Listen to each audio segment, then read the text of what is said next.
Question de Forrest Gump.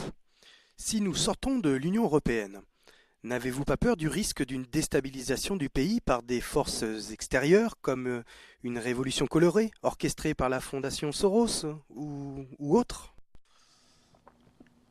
C'est une question pertinente et d'actualité, puisque l'on a vu ces jours-ci, c'est quand même incroyable, qu'il y a fleuri, semble-t-il, ici ou là à travers le territoire des États-Unis, notamment côte Est et côte Ouest, toute une campagne de déstabilisation pour protester contre l'élection de Donald Trump à la présidence des États-Unis, avec des gens qui, paraît-il, de ce que j'ai lu, ça reste peut-être encore à confirmer, mais recevaient de l'argent pour être des activistes défilant dans la rue. Enfin, c'est invraisemblable.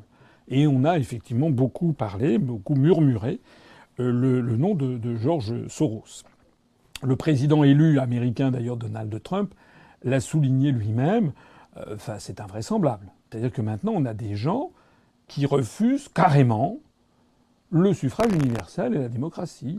Carrément. Et au nom de la démocratie. Ils disent, nous sommes des démocrates, on n'accepte pas cette élection. Remarquez que c'est exactement ce qui est arrivé en France avec le référendum de 2005, où 55% des Français, dont je faisais partie, ont voté non à la Constitution européenne. Eh bien, on nous l'a imposé quand même.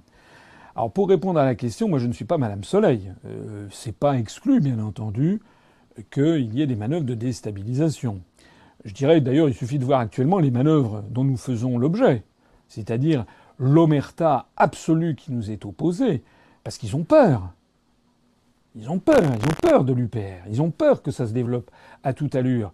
Parce que vous vous rendez compte le score que nous faisons en étant verrouillés de partout, absolument partout. Quand on voit l'hyper-promotion de M. Macron, enfin c'est du délire. On voyait là, il y a tous les magazines, tous les journaux ne parlent que de Macron. Il a droit, il avait droit encore aujourd'hui, j'ai vu, ça c'est Le Monde de ce soir, il a droit à la première page du journal Le Monde.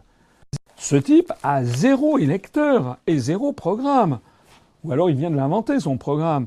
J'ai vu les premières mesures, c'est à mourir de rire. D'ailleurs, c'est incompatible avec les contraintes budgétaires européennes. Mais M. Macron, il a droit à la première page du Monde. Il a eu droit, si j'ai bien compris, à sa déclaration de candidature à la présidentielle, il a eu droit à un reportage en direct sur BFM TV. Bon, il faut que les Français comprennent. Et ce qui s'est passé au Brexit, ce qui s'est passé aux États-Unis, je ne suis pas Donald Trump, fort heureusement. Il y a plein de choses qui ne me plaisent pas du tout chez Donald Trump. Je ne suis pas non plus partisan comme les partisans du Brexit, parce que moi je suis pour le Brexit, mais eux, ils étaient par ailleurs, ils veulent rester dans l'OTAN, alors que moi je veux sortir de l'OTAN. Donc chaque pays a ses spécificités et ses dirigeants. Et pour tout dire, je trouve que je suis mieux que Donald Trump.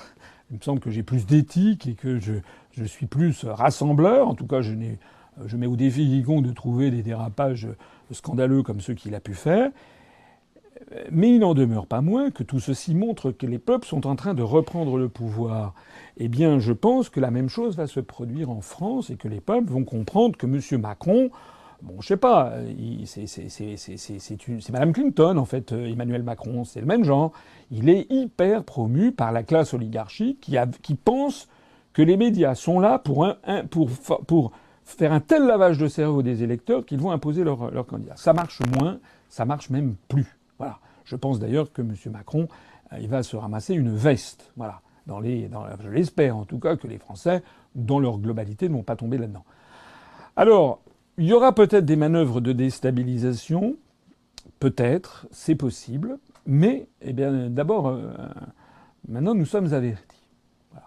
Moi, lorsque j'aurai pris mes fonctions, eh bien, je peux vous dire qu'il y aura un certain ménage qui sera fait dans un certain nombre d'organisations. Et notamment, eh bien, on redonnera un petit peu de substance à la surveillance de toutes les manœuvres de déstabilisation venues de l'étranger. J'ai dit, et je le répète, que dans les premières semaines, j'engagerai une réforme constitutionnelle où je proposerai au peuple français, entre autres choses, j'en ai parlé dans ma conférence Qui gouverne la France, excusez-moi, dans ma conférence sur le jour d'après, où j'explique pendant les premiers jours, les premières semaines, le processus que je suivrai, mais je proposerai une réforme constitutionnelle dans laquelle je proposerai au peuple français de réintroduire le crime de haute trahison et le crime de complot contre la sûreté de l'État. Ces deux incriminations faisaient partie de l'article 68 de la Constitution du 4 octobre 58, tel que Charles de Gaulle l'avait rédigé, proposé aux Français, et tel que 82% des électeurs français l'ont ratifié en octobre 58.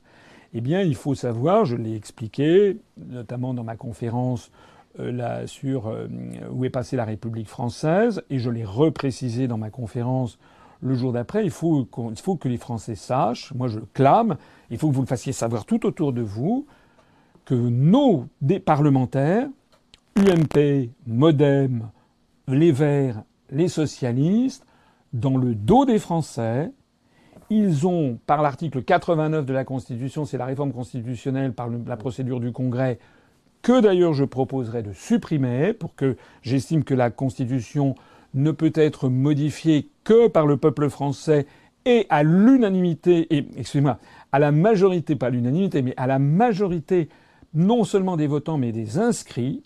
C'est très important pour qu'il y ait vraiment une majorité des inscrits qui décident, parce que c'est notre loi fondamentale, ça ne doit pas pouvoir se changer comme ça dans le coin, entre deux portes.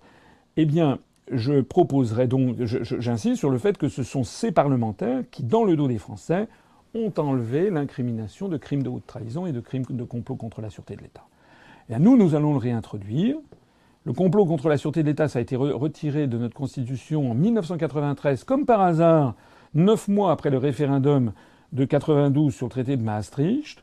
Le crime de complot contre la sécurité de l'État, ou la sûreté de l'État, et le crime de haute trahison a été retiré dans les premiers mois de 2007. Moi, je réintroduirai ça.